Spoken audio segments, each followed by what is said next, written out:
Hi there. Here's a video explanation of the two compromises, the Missouri Compromise and the Compromise of 1850. So one part of westward expansion, the key element of America's expansion west in the early 1800s, is this question over slavery. So the United States is adding new territory through the Louisiana Purchase and the California Gold Rush and the Oregon Treaty, the Mexican-American War. And the question is, when the United States gains new land, should those territories be slave or free? Should they allow slavery there or not? And the reason this was such a big deal is not just the moral question of whether or not slavery should be practiced in the United States, but ultimately it's about power in Congress. So specifically in the Senate, where each state has two representatives, no matter what their population or size is, and whether or not one side would always have power over the other. So one of the things that Congress tried to do is keep an equal number of free and slave states so that anytime there was a vote, it wouldn't be a slam dunk decision for one side or the other simply because they had more states. So attempting to keep this balance of power is going to be key in maintaining the union between the North and the South as the United States gains more land. So sectionalism, remember we define sectionalism as loyalty to a region or part of a country rather than to the country itself. And so that's going to be a key part of this, the regional differences between the North and the South. And as we will see, compromise in this lesson has to do with an agreement or a settlement that tries to keep people as happy as possible. It might not give everyone exactly what they want, but it will provide the most happiness to the greatest number of people. So what is the difference between the North and the South, and where is that line? Well, here it is. The Mason-Dixon line, which was drawn all the way back in the 1760s in the colonial era, is the line that divides Pennsylvania, Delaware, and Maryland, and it became the cultural and geographic divider between the North and the South. So when we talk about the North, we're talking about everything north of the Mason-Dixon line. When we talk about the South, we're talking about everything south of the Mason-Dixon line. Some of the key differences between these regions might be pretty obvious to us, and we probably know a lot of these already. The North is going to be far more industrial, typically wealthier. It's going to eventually become much more anti-slavery, whereas the South, with a lot of good farmland, relies on agriculture and slavery to produce those crops. And although there are some wealthy landowners in the South, mostly it is a poorer population than we have in the North. There are far more people in the North.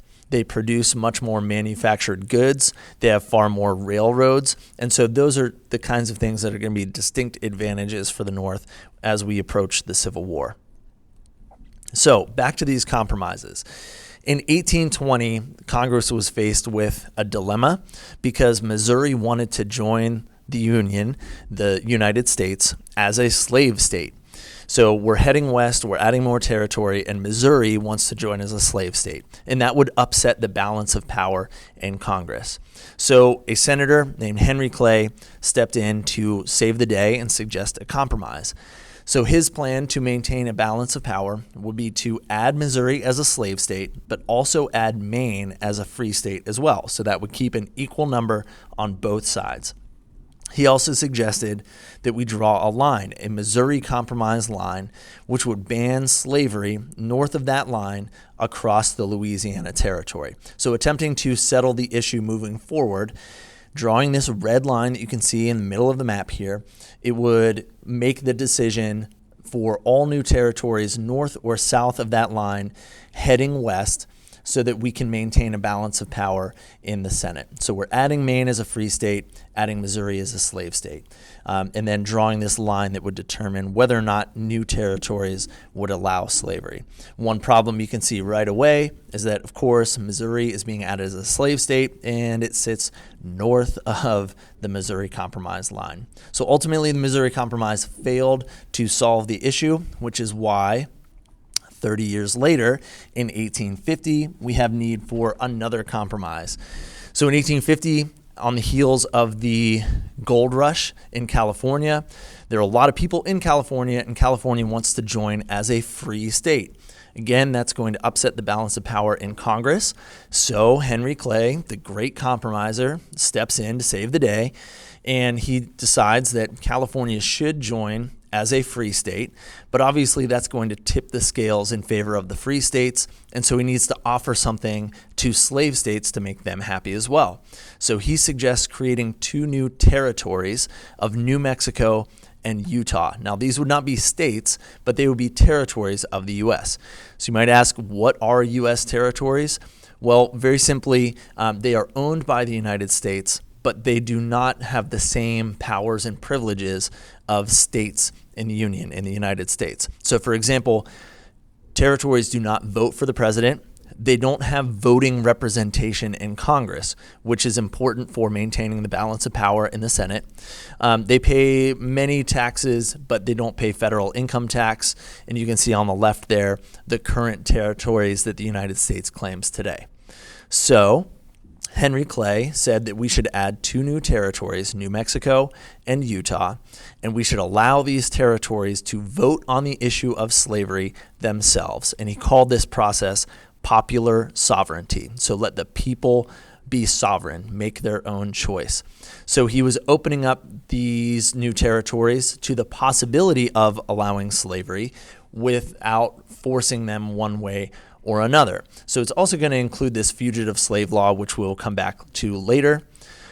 But what that looks like on a map here is these 2 reddish territories, Utah and New Mexico, not being added as states, but being given the ability to vote as territories on the issue of slavery through popular sovereignty.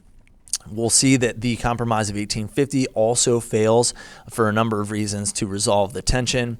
And we'll leave with a quote from Thomas Jefferson way back in 1820, who described a geographical line coinciding with a marked principle, both moral and political. Once conceived and held up to the angry passions of men, it will never be obliterated, and every irritation will mark it deeper and deeper. So this line between the North and South, free and slave states, is never going to be obliterated. We're never going to be able to get past these sectional differences.